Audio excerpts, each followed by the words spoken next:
ہادیو رہنما ہمارے علماء، ہو کبھی درپیش جو کوئی مسئلہ، پوچھ لیں حاضر ہو ہم ان کی بارگاہ۔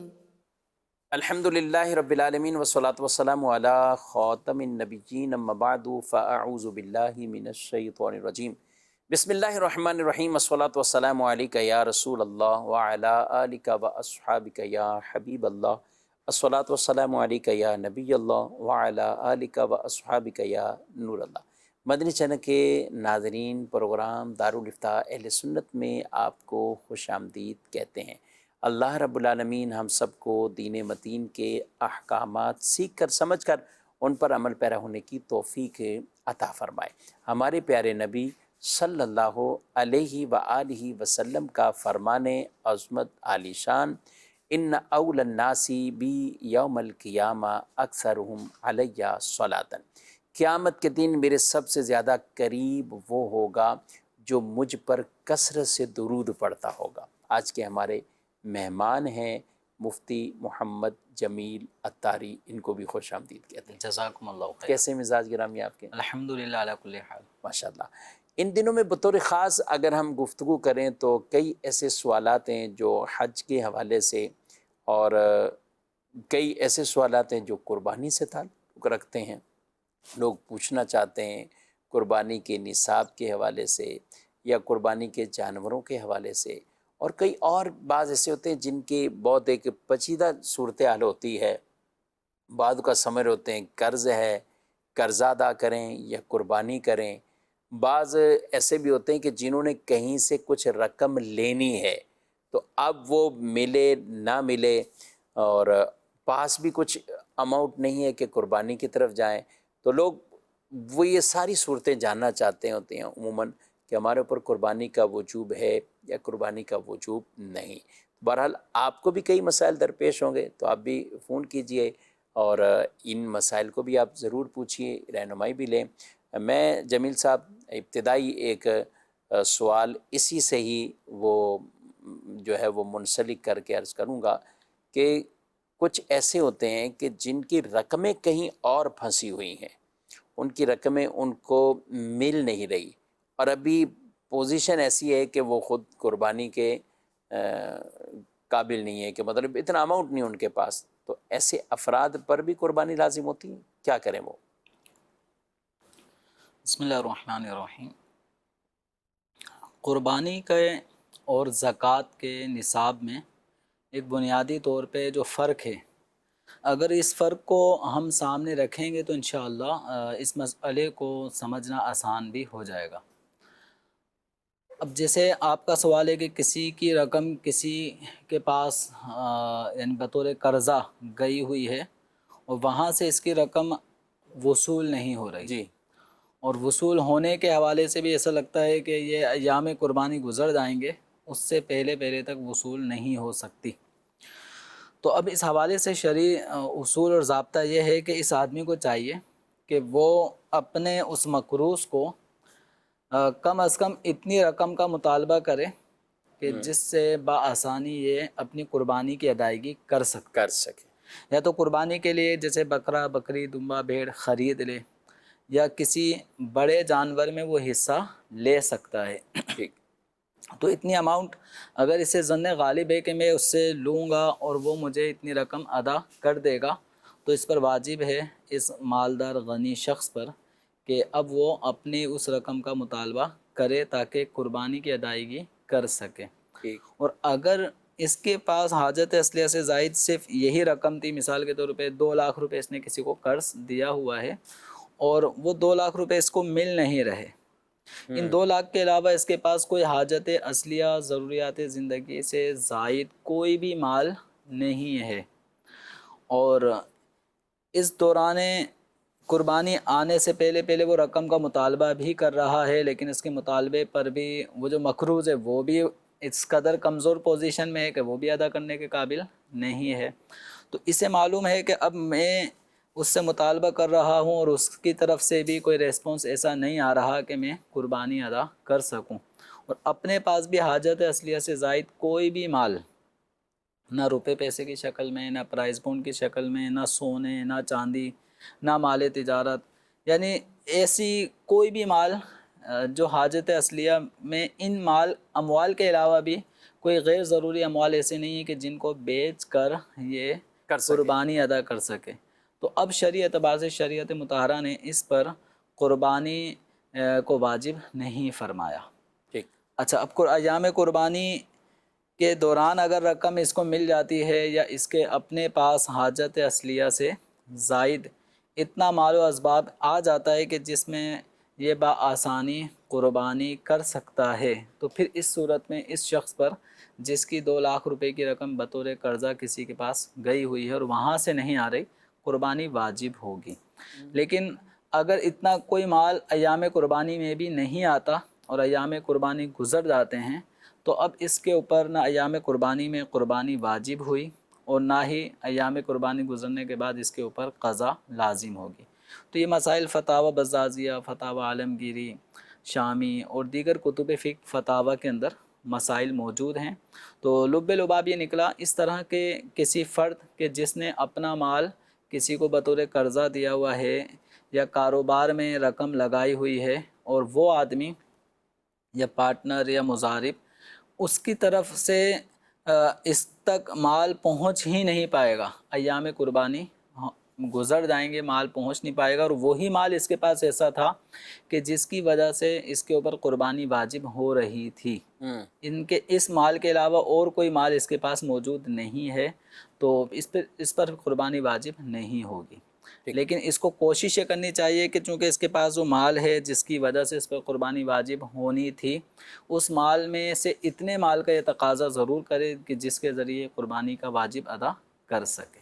اچھا، کچھ کی کمیٹیاں نکلنی، بی سی نکلنی، تو وہ کیا ایڈمن سے یہ کہے کہ مجھے بی سی دے دیں، کیا ہونا چاہیے اس میں؟ کیا ممکن ہے بعض صورتوں میں کمیٹی جو بی سیاں بھی جس کو کہا جاتا ہے، تو اس میں ممبران جو ہوتے ہیں ان میں آپس میں اس طرح کے شیڈول بھی بعض اوقات بن جاتے ہیں کہ آپ کی رقم جو کمیٹی میں آپ ہر مہینے جمع کروا رہے ہیں اور آپ کا جو نمبر ہے مثال کے طور پہ آ رہا ہے ربیع الاول میں، اور قربانی اور اتنا پیسہ جمع ہو چکا ہے جو قربانی کے نصاب کو پہنچتا ہے اور حاجت اصلیہ وغیرہ سے وہ زائد بھی ہے، تو اس رقم کو اگر ہم سامنے رکھیں، مثال کے طور پہ آج کل کے حساب سے کوئی 1.5 لاکھ روپے کی اماؤنٹ ایسی بن رہی ہے، کبھی 1,47,000 ہو جاتی ہے، کبھی 50، کبھی اپ ڈاؤن یہ ہوتا رہتا ہے، تو مثال کے طور پہ 1.5 لاکھ روپے اگر نصاب کی رقم بنتی ہے اور یہ 2 لاکھ روپے جمع کروا چکا ہے اور بی سی کھلنی ہے ربیع الاول میں 2.5 لاکھ کی، تو اب یہ ایڈمن سے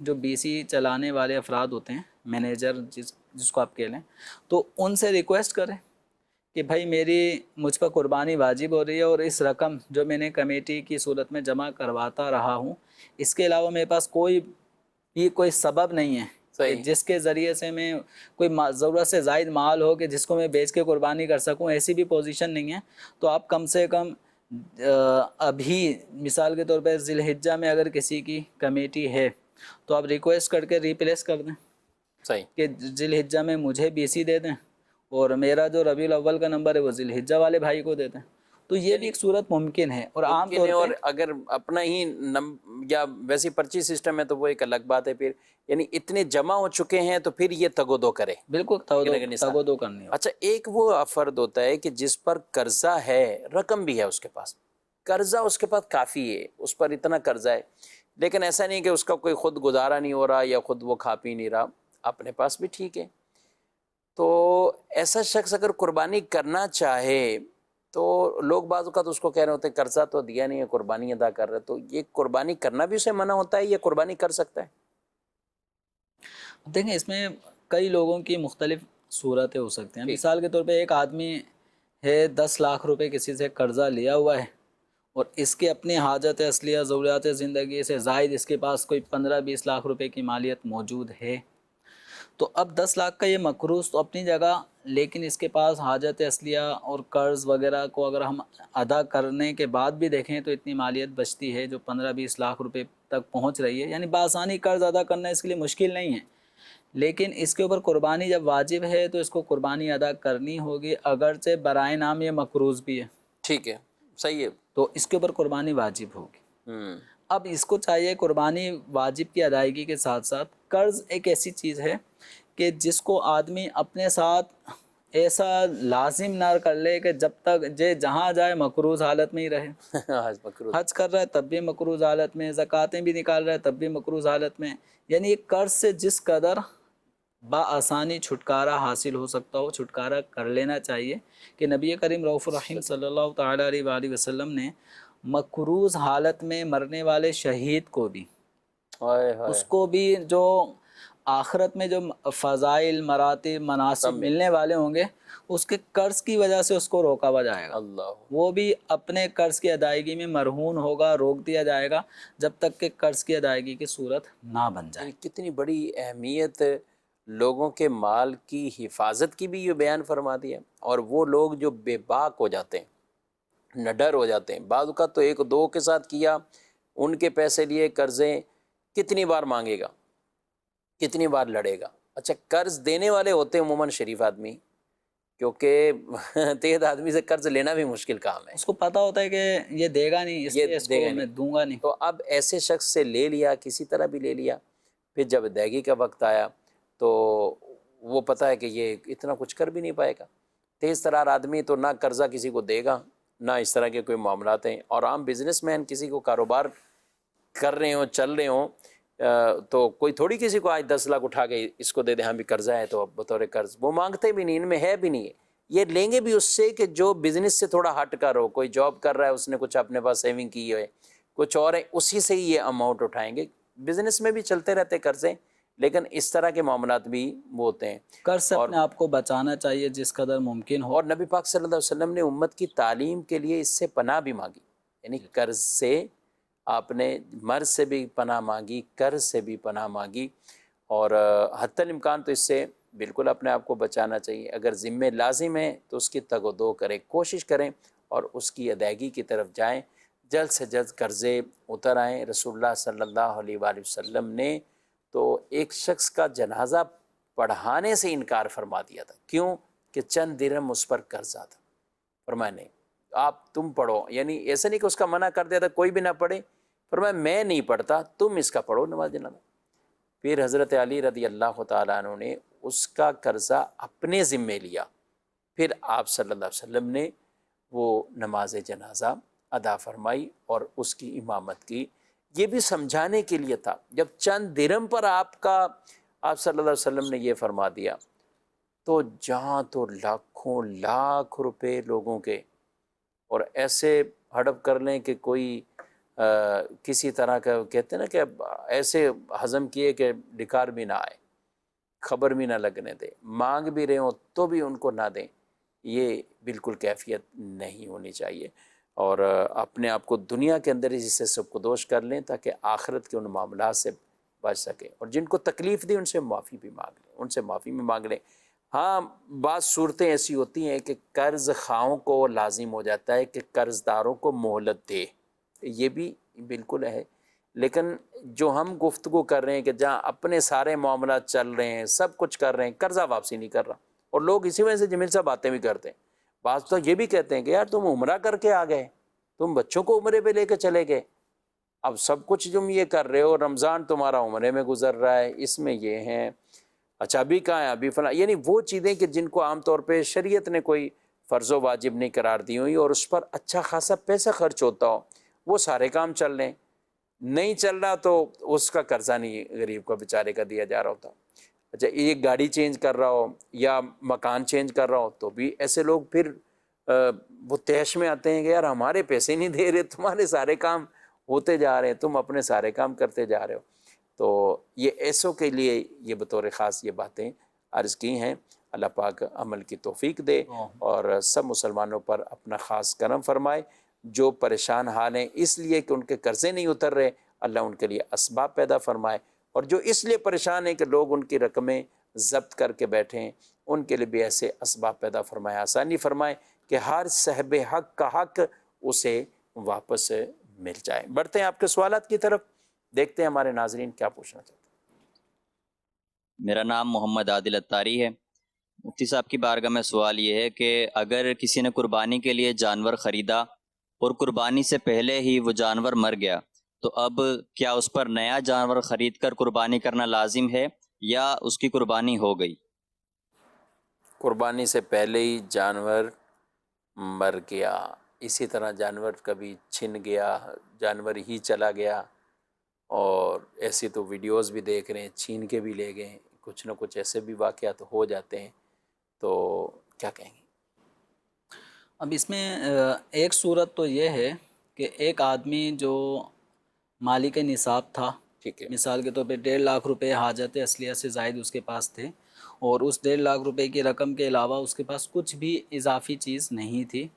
اب اس نے ایام قربانی آنے سے پہلے کوئی بکرا خریدا، اور وہ 40,000 کا مثال کے طور پہ بکرا تھا، تو اب بقایا رقم اس کے پاس رہ گئی 1,10,000 روپے، اور اس 1,10,000 روپے کے علاوہ نہ پرائز بونڈ ہے، نہ چاندی ہے، نہ سونا ہے، نہ حاجت اصلیہ سے زائد کوئی ایسا مال ہے کہ جس کو جمع کریں اور وہ رقم پھر 52.5 تولہ چاندی کے برابر پہنچ جائے۔ ٹھیک ہے، اب یہ جو 40,000 روپے کا اس نے بکرا لیا اور یہ ایام قربانی آنے سے پہلے فوت ہو گیا، مر گیا، یا چوری ہو گیا، یا ڈکیت آئے اور اس کو لے کے چلے گئے، چھین کے چلے گئے، کہ الغرض اس کی دسترس سے وہ نکل چکا، اب کسی بھی طرح اس کو واپسی لانے پہ قادر نہیں ہے، تو اب ایسے شخص پر دوسرا جانور قربانی میں خریدنا واجب نہیں، کیونکہ جو جانور اس نے خریدا تھا اس خریدنے کے بعد اب اس کا جو مال ہے وہ ہم فرض کر رہے ہیں ایک صورت کہ اب 52.5 تولہ چاندی کی مالیت سے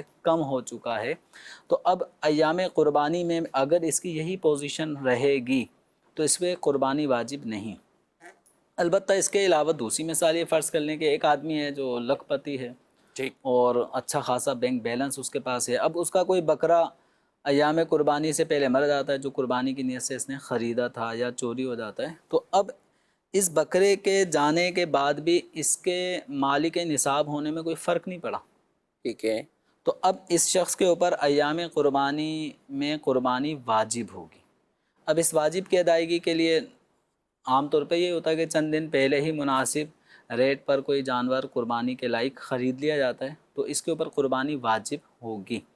البتہ بعض صورتیں ایسی ہوتی ہیں کہ کوئی غریب ہوتا ہے، نادار ہوتا ہے، جس پہ قربانی شریعت کی طرف سے واجب بھی نہیں ہوتی، اور وہ اللہ تبارک و تعالیٰ کی رضا کے لیے اس نے 20-30 ہزار روپے جمع کیے اور یا 40,000 روپے جمع کیے اور اسی سے قربانی کے مناسب کوئی ریٹ کا کوئی بکرا لے کر آ گیا، ایام قربانی سے پہلے وہ مر گیا، چوری ہو گیا، تو اس غریب پر اسی جانور کے خریداری کی بنا پر قربانی کی نیت سے خریدنے کی وجہ سے اسی جانور کی قربانی واجب تھی، یہ گویا ایک نظر اور منت والی صورت بن جاتی ہے۔ ٹھیک ہے، تو اب اس شریف فقیر کے اوپر نیا جانور ایام قربانی میں خریدنا لازم نہیں ہے، صحیح، کیونکہ اس کے اوپر شریعت نے پہلے سے لازم نہیں کیا تھا، اس نے اللہ تبارک و تعالیٰ کی رضا اور محبت کے لیے ایک جانور قربانی کے لیے خریدا تھا، لیکن بائی چانس وہ ایام قربانی میں ذبح ہونے سے پہلے ہی مر گیا، تو اب اس پہ نئے جانور کی قربانی واجب نہیں۔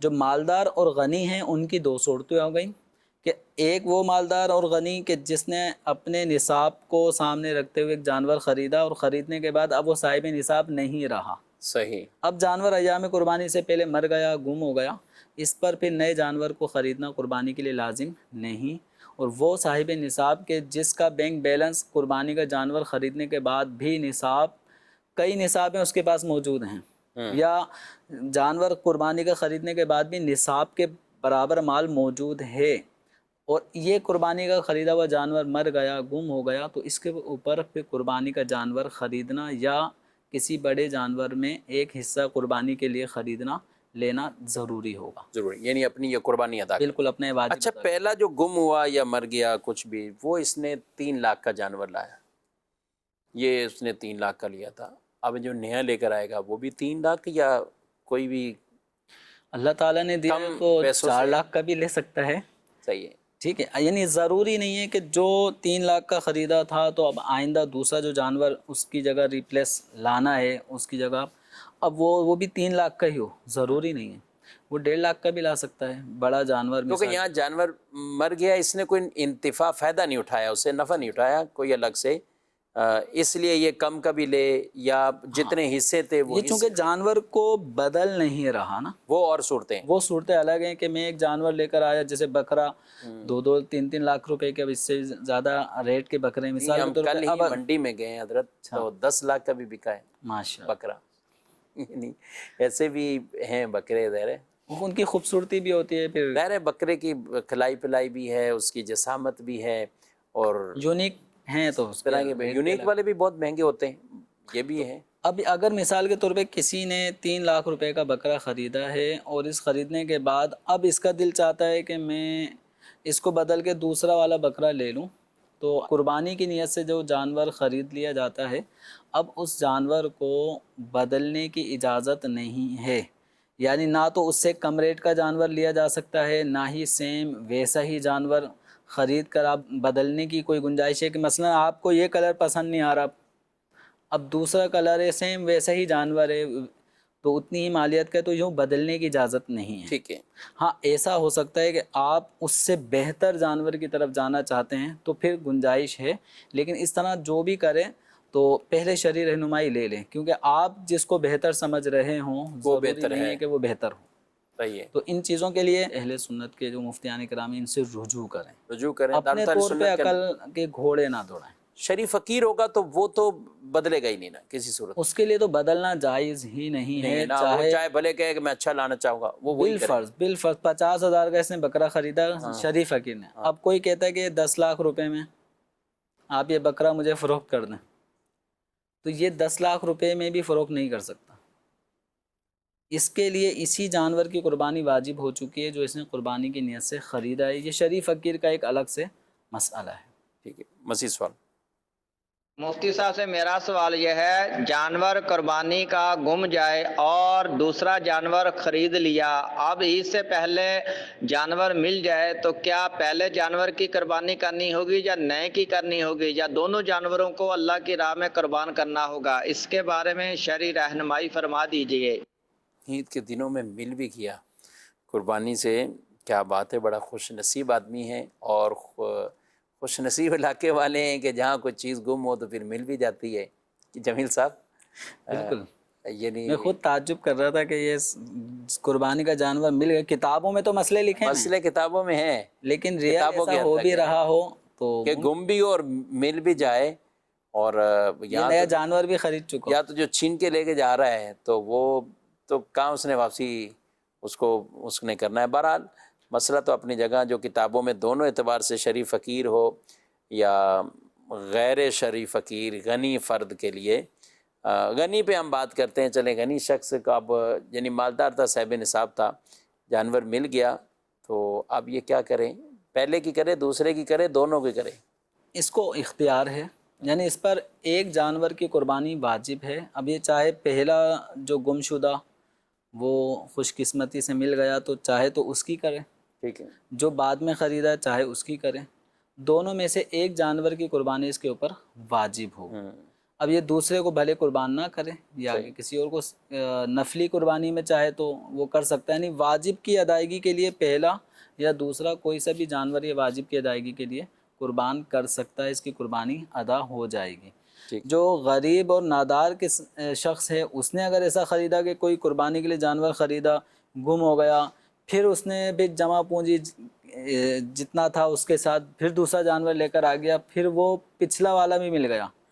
اب اس نے 2 جانور بنیت قربانی خریدے، اب یہ نہیں کر سکتا کہ میں پہلے والے کی قربانی کروں گا دوسرے کو بیچ دوں گا، یا دوسرے کی کرتا ہوں پہلے کو بیچ دوں. غریب آدمی نے جس پر قربانی شرعاً لازم نہیں تھی، اس نے جب قربانی کے لیے جانور خریدا تو یہ گویا ایک قسم کی منت ہو گئی، اور اس نے خود اپنے اوپر واجب اپنے اوپر اس کا التزام کیا، یہ بطور منت نظر کے درجے میں ہو گیا. اب اس کے اوپر پہلے کی بھی قربانی واجب جو گم شدہ مل گیا، اور دوسرا جو اس نے قربانی کی نیت سے خریدا اس کی بھی قربانی واجب ہو جائے گی. لیکن ایسے غریب افراد ہوتے کم ہیں، کام ہے نہ ہونے کے برابر ہے. اور یہ مسئلہ تو نہ ہونے کے برابر. کبھی زندگی میں پیش آیا ویسے اس طرح کی کوئی کسی نے کہ یہ دونوں صورتیں ہو گئی ہوں؟ نہیں، ایسا ابھی تک پوچھنے تو کوئی آیا، کتابوں میں ہی ہے، کتابوں میں مسائل ہیں. اور یہ ابھی ہمارے فون جنہوں نے بھی کال کی ہے انہوں نے بھی یہ پوچھا ہے. خیر، اچھا دوسری جو بات ہے کہ امیر آدمی کے اس کے جانور کی، یہ اب اس میں کوئی ایک ہی کر کے دوسرا بیچ دے، بھلے وہ قیمت میں اس میں فرق آ رہا ہو، کوئی اس میں پڑے گا فرق؟ اس حوالے سے جو پہلا جانور ہے اگر وہ قیمتی تھا قیمتی تھا، اور یہ دوسرے کو ذبح کر رہا ہے جو اس کے مقابلے میں کم قیمت کم والا قیمت تھا، والا۔ اور جو پہلی والا جو جانور اس نے قیمتی تھا 1.5 لاکھ کا تھا، اور یہ بعد والا 1 لاکھ کا ہے، اس نے 1 لاکھ والے کی قربانی کر دی، جو قربانی کی نیت سے پہلے جانور خریدا تھا اس سے یہ نفع نہ اٹھائے، اگر یہ بیچ کر جو 50,000 روپے کا اس کو بینیفٹ حاصل ہو رہا ہے تو یہ اس کو پھر صدقہ کرنا تصدق کرے ہوگا اس کا۔ اگر یہ اس کو بیچے گا تو۔ صحیح۔ اچھا یہ سوال ہے کہ کہتے ہیں کہ سر بکری کے تھن وغیرہ خراب ہو گئے تھے اور وہ خراب ہونے کی وجہ سے گر بھی گئے، تو کیا قربانی ہو سکتی ہے؟ یعنی تھن ایک ہوتا ہے تھن خشک ہونا، یہ کہہ رہے ہیں خراب جھڑ ایسے گئے۔ ہوئے کہ جھڑ گئے، بالکل ختم ہو گئے۔ ہاں تو اگر دیکھیں بکری میں چونکہ 2 تھن ہوتے ہیں، ایک تھن بھی اگر خشک ہو گیا کہ اب اس میں دودھ پیدا ہی نہیں ہوتا، بنتا ہی نہیں ہے، تو ایسی بکری کی قربانی جائز نہیں ہے، اور یہاں تو معاملہ وہ عضو بھی تلف ہو گیا تو یوں ایسی بکری کی قربانی جائز نہیں ہوگی۔ مزید سوال؟ یہ پوچھنا چاہتا ہوں کہ کیا اگر ہم اجتماعی قربانی کریں تو اس میں افراد ہیں وہ کسی اپنے والدین یا اپنے والد کی طرف سے حصہ ڈال سکتا ہے، جو مردہ افراد ہوتے ہیں ان کے حصے ڈال سکتا ہے قربانی میں؟ مزید سوال؟ ضلع میاں والی سے وہاں بچرا سے عبد الکریم بات کر رہا ہوں۔ تہجد کی نماز پڑھی جاتی ہے، اس کا کتنا ٹائم ہے؟ صبح تک کتنے اذان تک پڑھی جاتی ہے یا اذان سے پہلے ختم کرنی؟ دوسرا اس میں کون سی سورت زیادہ پڑھی جائے جس کا زیادہ ثواب ہو؟ ٹھیک ہے، پہلا سوال بھی وہ کہتے ہیں کہ مردہ مرحومین کی طرف سے قربانی کرنے کے حوالے سے کیا فرماتے ہیں؟ جیسے کوئی مثال کے طور پر بڑا جانور لے کر آتا ہے اور اس میں وہ اپنے جو چند افراد خاندان کے ہیں جن پر قربانی واجب ہے، مثال کے طور پہ 4 افراد ایسے ہیں کہ جن پر قربانی واجب ہے، تو وہ 4 افراد اپنے اپنے ایک حصہ واجب کی ادائیگی کے لیے سلیکٹ کر لیتے ہیں، اور باقی جو 3 حصے ہیں وہ اپنے گھر کے مرحومین، اب وہ چاہے بھائی ہو، والد ہو، والدہ ہو، دادا دادی جو بھی ہوں، ان 3 حصوں کو وہ اپنے مرحومین 3 افراد کی طرف سے بالفرض وہ قربانی کے لیے معین کر لیتے ہیں، تو اس میں کوئی حرج نہیں ہے۔ یعنی جن افراد کی طرف سے قربانی کی جا رہی ہے ان افراد کا زندہ ہونا ضروری نہیں ہے، ٹھیک ہے، فوت شدہ کی طرف سے بھی قربانی ہو سکتی ہے، اور نبی کریم رؤوف الرحیم صلی اللہ تعالیٰ علیہ وآلہ وسلم جب قربانی کیا کرتے تو 2 جانوروں کو ذبح کرتے، ایک اپنی طرف سے اور ایک حضرت خدیجۃ الکبریٰ رضی اللہ تعالیٰ عنہا کی طرف سے، سبحان اللہ۔ اور اس کا جو گوشت ہوتا تو وہ خدیجۃ الکبریٰ رضی اللہ تعالیٰ عنہا کی بہنیں اور آپ کی جو سہیلیاں ہوتی ان کی طرف اس گوشت کو پہنچایا جاتا، اور حضور اکرم صلی اللہ علیہ وسلم کے وصال ظاہری کے بعد مولا علی کرم اللہ تعالیٰ وجہہ الکریم بھی ایک جانور سرکار دو عالم صلی اللہ علیہ وسلم کی طرف سے قربان کیا کرتے تھے۔ اور رسول اللہ صلی اللہ علیہ وسلم بھی امت کی طرف سے بھی ایک فرمایا کرتے تھے، اور یہ آپ کا خاصہ ہے کہ ساری امت کی طرف سے ہو؟ ساری امت کی طرف سے۔ سبحان اللہ۔ جو دوسرا سوال ہے تہجد کی نماز، اذانیں جب ہو رہی ہوں تو اس وقت بھی ہو سکتی یا نہیں ہو سکتی، اور صورتیں کون سی پڑھی جائیں؟ سب سے پہلے تو یہ ذہن نشین کر لینا چاہیے کہ جو اذان فجر ہے، اذان فجر یہ صبح صادق ہونے کے بعد فجر کی نماز کے لیے دی جاتی ہے، تو اذان فجر جب صبح صادق یعنی فجر کا وقت شروع ہونے کے بعد ہی دی جائے گی، تو اس کا مطلب یہ ہوا کہ فجر سے پہلے تک تہجد کا وقت ہوتا ہے۔ ٹھیک، تہجد کی نماز کا اذان فجر سے کوئی تعلق نہیں ہے، یہ سمجھے سیم ایسا ہی مسئلہ ہے جیسے سحری کب کھانا موقوف کریں، صحیح، اس کا تعلق بھی اذان فجر سے نہیں ہے۔ صبح صادق ہو گئی تو اب کھانا پینا موقوف کر دیا جائے گا، اب اذان چاہے صبح صادق کے 1 منٹ بعد ہو، 10 منٹ بعد ہو، 15 منٹ بعد ہو، اب کھانے کی اجازت نہیں جب صبح صادق ہو گئی۔ تو اسی طرح نماز تہجد کا یا نماز عشاء کا جو وقت ہوتا ہے یہ صبح صادق ہونے تک ہے۔ البتہ یہ فرق ہو جائے گا کہ اگر کسی نے عشاء کے فرض نہیں پڑھے تھے تو وہ فجر کے وقت میں بھی عشاء کے فرض اور وتر ادا کر سکتا ہے، لیکن تہجد کی نماز یہ نفل نماز کے اندر اعلیٰ درجے کی ایک نماز ہے، اس نماز کو فجر کے وقت میں پڑھنا جائز نہیں ہے۔ تہجد فجر کے وقت میں نہیں پڑھ سکتے، یہ صبح صادق سے پہلے پہلے ہی ادا کرنی ہوگی۔ اب چونکہ آپ شاید میاں والی یا آپ نے شاید کس شہر کا نام لیا تھا، تو آپ جہاں پر بھی ہیں آپ وہاں پر اپنے موبائل میں جو اسمارٹ فون ہوتے ہیں اس میں دعوت اسلامی کی ایک اپلیکیشن ہے پریئر ٹائمنگ، اس کو آپ دعوت اسلامی ایپس لکھ کے آپ پلے اسٹور سے سرچ کر لیں اور اس میں پریئر ٹائمنگ اپلیکیشن آئے وہ آپ ڈاؤن لوڈ کر لیں، اور اپنے جو جس شہر میں آپ رہتے ہیں اس کی لوکیشن اس میں ڈال دیں گے تو انشاءاللہ آپ کے اس جگہ اس مقام پر جو نمازوں کے اوقات آ رہے ہوں گے وہ آپ کے موبائل پر پانچوں نمازوں کے اوقات شو ہو رہے ہوں گے۔ تو اس میں فجر کا وقت کب شروع ہو رہا ہے آپ کے علاقے میں یہ بھی معلوم ہو رہا ہوگا۔ تو اب آپ کو جو تہجد کی نماز ادا کرنی ہے وہ صبح صادق سے پہلے پہلے ادا کر لینی ہے، اس طرح سے کہ سلام کوشش کریں کہ صبح صادق سے پہلے پہلے پھر جائے، بالفرض اگر فجر کے وقت میں بھی سلام پھر گیا تب بھی آپ کی تہجد کی نماز ہو جائے گی۔ اچھا، اس کے نقشہ جات ہیں جو اگر یہ جی ایسا موبائل نہیں یوز کرتا ہے، یہ ایپ نہیں پتہ تو نقشہ لے لیں۔ مساجد کے اندر عمومی مساجد طور پہ اب مکتبۃ المدینہ سے بھی مکتبۃ جو المدینہ چھپا سے ہوا ہے بھی ہر تقریباً ہر بڑے شہر کے نقشے جات وہ موجود ہیں۔ مطبوع حالت میں مل جاتے ہیں چھپے ہوئے، تو آپ اس کو بھی اویلیبل کر سکتے ہیں۔ اچھا، دوسری بات آپ نے کہا کہ فجر کے وقت میں عشاء اور قضا بنا وطر، تو یہ قضا ہوگی نا نماز؟ جی جی، یہ قضا ہاں، جب چونکہ قضا ہو گئی نا تو فرض یعنی وقت اس کا بھی اتنا ہی ہے نا؟ وقت اس کا بھی وہی ہے کہ صبح صادق تک عشاء کا وقت ہوتا ہے، اگر صبح صادق ہو گئی تو اب عشاء کی نماز قضا ہو گئی۔ اب جان بوجھ کے اگر یہ قضا کی ہے تو آدمی گناہ گار ہوگا، بس فرق یہ ہوگا کہ جو فرائض ہوتے ہیں قضاء عمری ہوتی ہیں یہ فجر کے وقت میں پڑھی جا سکتی ہیں، فجر کے وقت میں سنت فجر کے علاوہ کوئی اور نفل نماز نہیں پڑھ سکتے۔ ٹھیک ہے۔ اچھا، صورتیں کون سی پڑھیں یا جون سے بھی یاد ہوں وہ؟ اس کے لیے کوئی صورت فکس نہیں ہے، جو صورتیں اچھے انداز میں یاد ہیں ان کو پڑھیں، جن کے معنی اچھے انداز سے یاد ہیں، خشوع خضوع جن آیات کو پڑھنے میں زیادہ آتا ہے۔ تو چونکہ فجر سے پہلے کا جو وقت ہوتا ہے، تہجد کا جو وقت ہوتا ہے، یہ بڑا توجہ والا وقت ہوتا ہے۔ آدمی اس میں چونکہ رات آرام کر کے فریش اٹھتا ہے، اس وقت جو بات کر رہا ہوتا ہے بڑے پرسکون انداز میں۔ اب خشوع خضوع اگر کوئی حاصل کرنا چاہتا ہے تو ایک طریقہ کار یہ ہے کہ تہجد کی نماز کا اہتمام کیا جائے، تو آدمی کا یہاں پہ فوکس بڑا اچھا بنتا ہے، یعنی نماز کے حوالے سے جو اس کے ذہن میں اللہ تعالیٰ کی رضا کا حصول، اللہ تعالیٰ کی قدرت اور جو بھی اس طرح کی صفات باری تعالیٰ، وہ نماز کے اندر جو کچھ پڑھا جا رہا ہے اس کے معنی اگر یاد ہیں تو بآسانی وہ خشوع خضوع کے ساتھ ان کو سامنے رکھتے ہوئے نماز پڑھ سکتا ہے، بمقابلہ دن کی نمازوں کے کام کاج کی مشغولیت، شور شرابہ، تو اس میں بہت ساری چیزیں ایسی ہو جاتی ہیں کہ آدمی توجہ سے نماز شاید نہ پڑھ پائے اتنی، لیکن تہجد کی نماز میں توجہ بہت زیادہ پائی جاتی ہے۔ قرآن پاک میں بھی ہے اِنَّ نَاشِئَةَ اللَّيْلِ هِیَ أَشَدُّ وَطْئًا وَأَقْوَمُ قِیلًا، تو اس کے اندر یہ بات بیان کی گئی ہے کہ رات کے وقت جو آدمی اٹھتا ہے، اس وقت جب آدمی اٹھتا ہے تو توجہ بہت زیادہ اچھے انداز میں وہ دے پائے گا، اور جو بات وہ کہہ رہا ہے وہ اچھے انداز میں اس کو بول پائے گا۔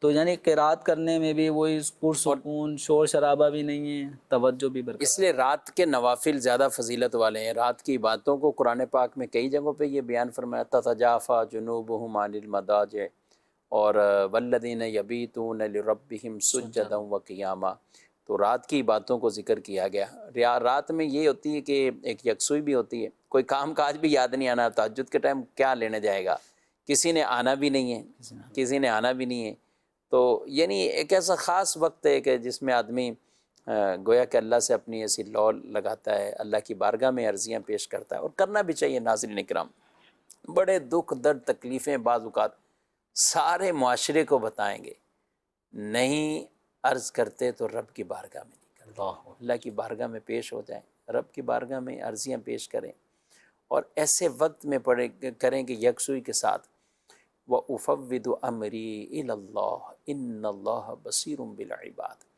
ایک حدیث میں ارشاد فرمایا، جو آدمی اکیلے بیٹھ کر اللہ کو یاد کر رہا ہو، ذکر کر رہا ہو، اور اس کی آنکھ میں سے آنسو نکلے، قیامت کے دن اللہ اپنے عرش کا سایہ عطا فرمائے۔ سبحان اللہ۔ یہ والی کیفیات ہمیں پیدا کرنی چاہیے، اور ذہن نصیب جو تہجد کے پابند ہیں، یاد رکھیں حدیث رسول صلی اللہ علیہ وسلم میں بیان ہے کہ بلا حساب جو گروہ جنت میں جائیں گے ان میں تہجد والے گروہ بھی ہوں بلا حساب.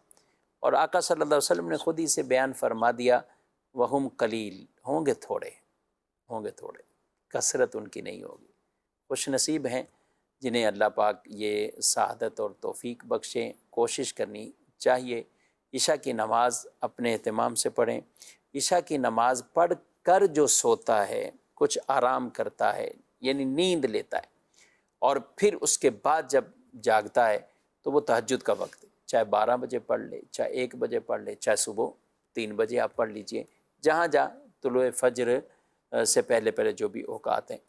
تو اگر نیند آ جاتی ہے اس کے بعد آدمی جب اٹھ کر جو نماز پڑھے گا تو وہ تہجد کی.